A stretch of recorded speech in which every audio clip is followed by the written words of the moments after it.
people and cover them. 15 on the shot clock now. Tigers working over toward the right up top. And off to the side. Curious if we'll get a reset there. I don't know whether Emmett tipped that or not. I don't think so. So 10 seconds left on the shot clock, Dan. Tigers got to do something quickly.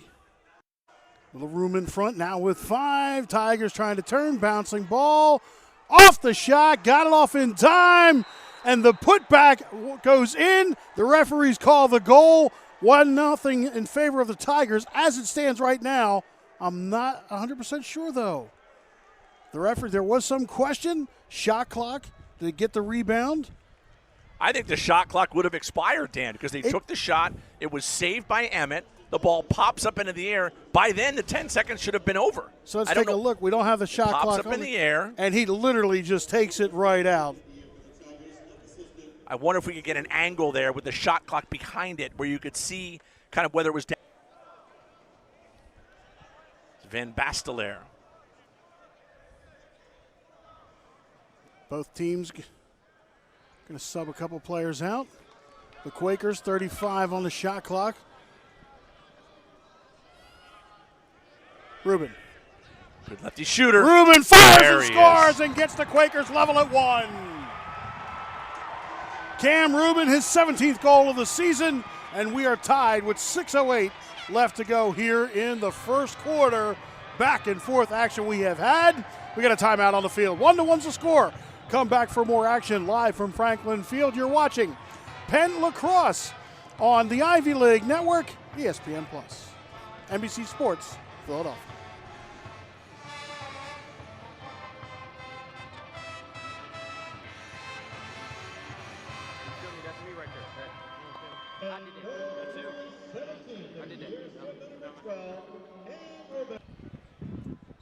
Getting a call. We want it forward. We're going to have a little fast break here. Trying to go in. The shot. That gets denied by the defense. Nice dump to the outside. This should be Penn ball and is so. Plenty of time on the shot clock as the Quakers get moving once again. Walsh will get things restarted. You know, I was going to say, Dan, on the last goal. So last season, Cam Rubin, number 12, was their big lefty shooter. Scored 6 against Cornell to beat that team. He was an elite-level shooter. They've got to get him going. He should be getting 8, 9, 10 shots per game. There'll be an effective shot coming. Chance to the left, and Penn's on top, 2-1. With a rip from the left side, the Quakers take their first lead of the afternoon. That's got to be a great confidence builder. I think that was Griffin Skane, who's been Griffin Skane, Mr. Everybody this year. Like, you're always trying to a guy who can score. This year, that guy has been Griffin Skane. He loves that wing. He likes that righty shot. Just pings it right inside the pipe. Great shot. And Penn's winning faceoffs. They're would love to play a little bit of spoiler for the Tigers. Yeah, no doubt. And I called the game last week between Cornell and Syracuse that was played in Long Island. I can promise you that Cornell group, they want that tournament up at Chilcott Field in Ithaca, New York. So they're looking to close it out and host the Ivy League Championship. Make a little trip out to Ithaca. Yeah.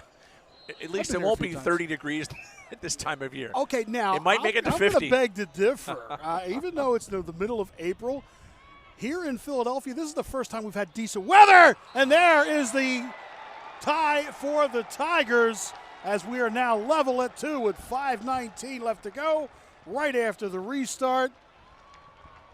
Once again, the orange and black have leveled things up. So it's a little surprising that Tucker Wade, his father Ryan Wade, by the way, is a National Hall of Fame member, who was an elite, excellent player at North Carolina. They just kind of let him come down the lane there. And Penn usually slides effectively and quickly. That time they didn't adjust fast enough, and Wade comes down and scores. His 15th of the season. And once again, we are level back to the face-off X. This one rolls a little right. Up. Did somebody jump? Wow, that's another win for Penn off a jump. Oh.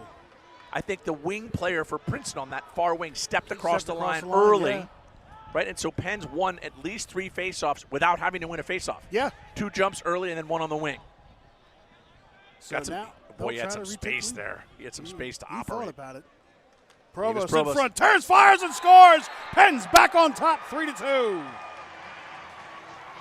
They've been trying to find the right space for Davis Provost all year? Is it down the lane? Is it coming across the formation? Is it a toe drag underneath? In that case, the spacing's better, right? We can see it perfectly. Here's the space. He's got room to operate, runs through that check, gets his hands free, boom, goal. That's a really good play by Davis. But the better news is they're finding another player that could get untracked for Penn. Lefty shooter. He's from California. He's also a very good passer, and he's a great extra man player. That one just kind of lobbed up. Walsh tried to reach for it.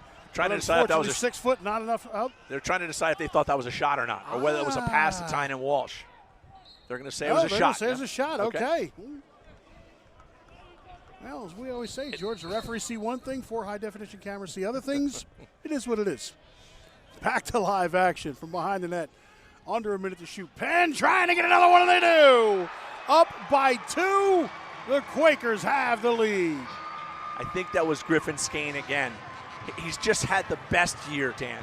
His second, Griffin Skane. He likes that right wing. He's right-handed. You've got a right-handed goalie, so his stick is to the inside.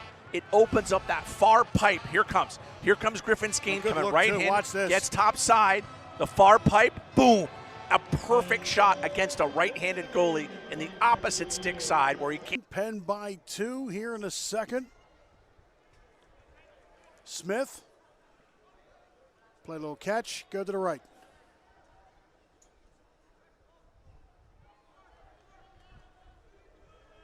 Under 30 seconds on the shot clock. Skane once again trying to find some open space. Ben Smith. Ben Pastelier. He's got a short on him. Great back. Nice pass, nice goal. Ben Smith. 1-2. Thank you very much. That's the old backdoor cut, Dan. Did you see that? The old, I hope we get a good replay on this one. For all the kids that are watching, this is an old play you'd see 30 years ago. It's the old backdoor cut where the defenseman comes out too hard. He goes backdoor inside him, catches it cross face, and scores. Just turned, had a nice shot, and Penn now has a 3-goal. No one would have bet on that previous to the start of this game. Nobody would have predicted that. So here come the first middies back again, right? So it's Bonanno, it's Wade, it's that group. So now, going to try to work a little bit, Wade. Pass back behind the net, Kabiri. Kabiri's been quiet today. He's really good player. And it's usually that group, right? Burns, Kabiri, Mackesy that plays so well together. Just hasn't gotten untracked yet today. And to Penn's credit, they played very good defense. Bubano, Till right with him. Going to try quickly in front, the shot, the score. Nice 1-2 punch by the Tigers. It's now 5-3. That's kind of Princeton lacrosse, right? It's this constant desire to find a really good pass to a cutter inside who can catch and finish. Chad Palumbo seals it up. Great cut, great finish. Really good look. And they've got to play tighter inside. You cannot allow people to get open. And Penn wins it, the second dive. I don't think the Princeton fans were too thrilled with that call. I think the dive was a little, right idea, a little early. That one's a shot in, good deflection in front and control. Great save by Ryan Croddick. Yes. And an important save, right? That gets to 6-3. So it just builds more confidence for Penn. As it stands, Princeton now has a chance to cut it down to 1. That was a big save by Ryan Croddick. 6 saves on the afternoon. And now the Tigers go back on attack. 90 seconds left to go. Shot goes in, and there's the difference. 1 goal remaining. It's now 5-4. Peter Bonanno, freshman, very confident, left-handed. Goalie gets the ball, cleared himself, pushes it up the field. Penn was not set. Penn's best defense is when they're fully set in a 6x6. In that case, it was a little wide open. It was a little unsettled. Nobody's really covering Bonanno. About to shoot, and then the second time he's like, go ahead, I'm going to let it go, and it goes in. Bonanno uncorks it, and that's his 7th of the season. The freshman from Providence gets the Tigers to within 1. I met his father today. Actually, I got my kid a hot dog under the deal, too, from the Princeton tailgate. And his father, Bernie, was a just outstanding player at Brown. And now his son Peter following his footsteps here at Princeton. Fight for the ball in front of the scorer's table. Penn comes away with it. 1:13 left to go. Quakers trying to get that 2-goal lead back, and they get it right there.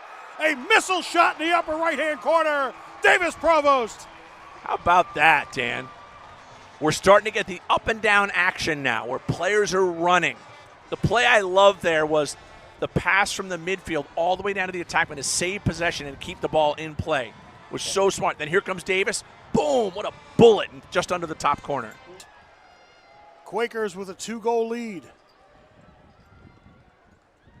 They've got Ruben with a short here right now. Dan, boy, I'd love to see that matchup. Here's Leo Hoffman with blistering speed being covered by a short stick. He's got to go to the goal here, Leo. He opts to go left. 35 seconds left to go. Quakers with the ball up by 2, would like to make 3. Boy, I would just clear my men out of the way here. Give space for Leo. He's lightning fast, being covered by a short stick, and he's got a physical matchup here as well. 20 seconds ago, you just got to let him go to the hoop. Runs Leo right Hoffman past. In the middle, he fires and scores as he dives to the ground. Penn's on top by 3. There it is, Dan. I've been waiting for Leo Hoffman all year, begging him to go to the goal and shoot. If he would shoot more often, he'd score a lot more goals, and he's very good at getting past his men. He blows right past him, coming down the gut. Bam! He's got to be taking that shot 5, 6, 7 times per game with that kind. George, with the shot clock, at what point does Penn maybe start to play the time game just a little bit as this gets through? Oh, no. These are the little mistakes. The little mistakes. Princeton gets it back over, and now the Tigers on offense. Ooh, almost a ward there. Almost. But we're not playing horseshoes right now. The Tigers trying to get back to within 2. They're going to get a little box break here from the midfield stripe. Yep. So they're 6 through. on 5 now. Quickly, left hand shot and score. Ripped it right in. Boy, that's a shame for Penn. That was sloppy. I think that was Bonanno again, who just blistered another one into the goal. For a freshman to have this much impact on a game, really impressive. Bonanno it is. They get the box break. Rip. He gets his look, rips it right in the top corner. I'm not sure Bernie Bonanno can make that shot. I think and that situation, Dan, they were looking to thread that diagonal pass from Leo up and down across the formation to Tynan Walsh. It just barely didn't get there. If Tynan Walsh catches that, it's one fake goal. So almost for Penn. It just didn't get there. Tigers now working the left, 30 on the shot clock. Trying to make this a 1-goal game. Good work by the defense for the Quakers. 20. Right side. This shot to score. The Tigers are within 1. Yeah. Princeton did a good job of rotating the ball side to side there. They created a little matchup down that right alley. They got Pacheco on the short stick there. They ran right past him. Really smart shot. Here they go. They've got this alley. Runs by. Sean Cameron just threaded the needle himself. And again, the momentum, as you said before, George, was hoping to restart just a little bit quicker than they could. If they're able to do that, we might have had a fast break right here, but nonetheless, Tigers have the ball. 6.5 remaining in the third, trying to tie things up. If you're Penn, you can't make those little tiny mistakes because Princeton's just too good. There's not a lot of room for error or margin for error there. That was an easy pass. It was Leo Hoffman wide open. You just got to, again, tape to tape, stick to stick. Easy, simple passes. Tigers trying to get either something in front. Mackesy. Penn with a double. Left-hand shot. We're tied. Connor Mackesy gets things level at 7. You knew he was going to show up sooner or later. I mean, you can't keep him down for too long. Mackesy gets into the inside, which is where he wants to operate. He's coming across the formation with his left hand, shoots back against his body and the momentum to the far side pipe, goal. Mackesy ties things up. 6:03 left to go in the third. When we come back, it's a whole new ball game. Stay here to watch it right here on the Ivy League Network on NBC Sports Philadelphia Plus. That was close. That was indeed close. The Penn faithful not happy with it, but nonetheless, it is Tigers ball. 5:05 left to go in the third. Mike Murphy wants a little more clarification. I'll tell you what we talked about a second ago, Dan, was if you're Penn, you don't want to let him catch up and tie the game. What you surely don't want to do is go down. You've been so confident. You've been winning most of this. Shot goes in, and Emmett Carroll got a piece of it, but not enough, and it just spills over the line, and the Tigers now have the lead. Yeah, it hit Emmett in the chest pad. We could hear it from here, and we're 50 yards away from where Emmett is, and Plus it hit him right in the chest pad, deflected off his chest, and kind of just drizzled into the goal. Here it comes. You'll see this chest pad. Bam! And it bounces off the chest pad, deflects, and goes into the goal. It's McAsee again. Tigers look to increase on its lead. Second midfield group in for Princeton. You know, they've been a nice addition to Princeton because you can't run the same guys every time all the time. And so Princeton showing that second midi group, resting their first, and the seconds have been effective. In front, the shot, that went off to the left. Princeton keeps it with 25 on the shot clock. 1:01 left to go here in the third quarter. It's been all Princeton. The shot goes in. That one gets knocked away. A couple of more off the shot clock. Princeton still with the ball. Boy, Brendan Lavelle had quite a body hit there. He really. That shot goes in, and another one just rolls on through. Princeton with a 2-goal lead. Yeah, it's been. I mentioned earlier, Dan, Penn it's either the second quarter or the third quarter that they've had these stagnations, and where they struggle a little bit, and that's happening. And Princeton's scoring, and they're gaining them. Emmett gets a big piece of this. It just drizzles past. Braden Saris gets his first goal.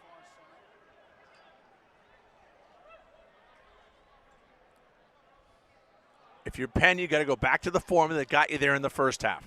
Surviving every possession, whether it's a save, a check, no matter what you have to do to not give up goals. On offense, they got to get back to scoring and cutting and moving the ball.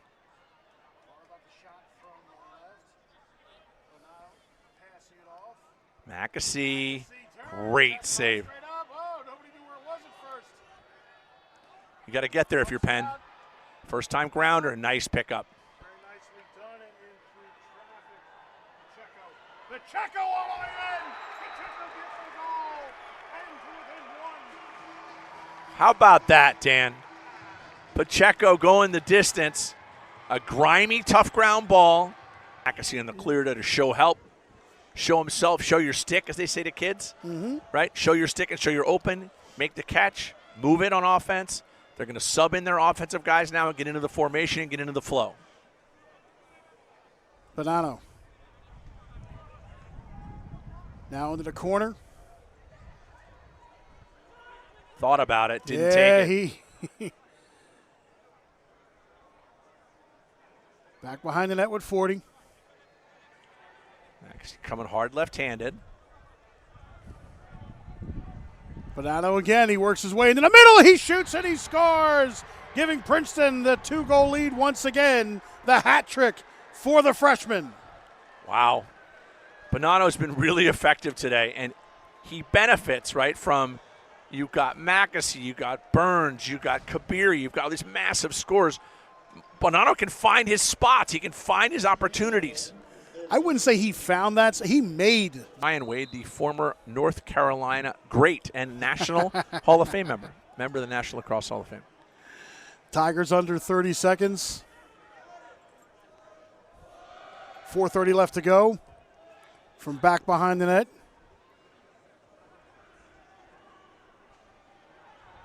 The shot goes up a little high. Tigers now with 10.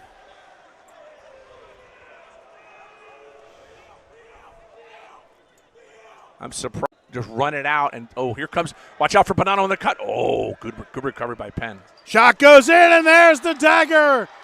Princeton sends it home with 4:14 left to go. Wow, I think that was Tucker Wade if Penn, you only had 6, 7, 8 seconds left on the shot clock, you can't give up a goal there. Tucker Wade, as he's going to his knees, gets his second of the season. Just tucks it in the far post, giving the Tiger a couple of the teams over the years. You'll have weather like this one day, and then, like you said, breaking out the downcoats the next, and that one just launches out of bounds. And with that, Princeton, all they're going to have to do is just bring it forward, and they can run things out. 1 minute remaining here in the 2025 home schedule for the Penn men's lacrosse team. And Princeton will just bring it across the line. Try for the empty net and get it as Cooper Mueller just takes the step. He had the open net. He one-hopped it in and just adds one more to the board for the Tigers. For Mueller, his fourth, the sophomore out of Villanova, and makes this a 12-8 game. Yeah, I'm going to have to talk to John Beezer about that one, his high school coach. Up 3, throw a little salt in the wound, then turn back to the Penn alumni group and start barking.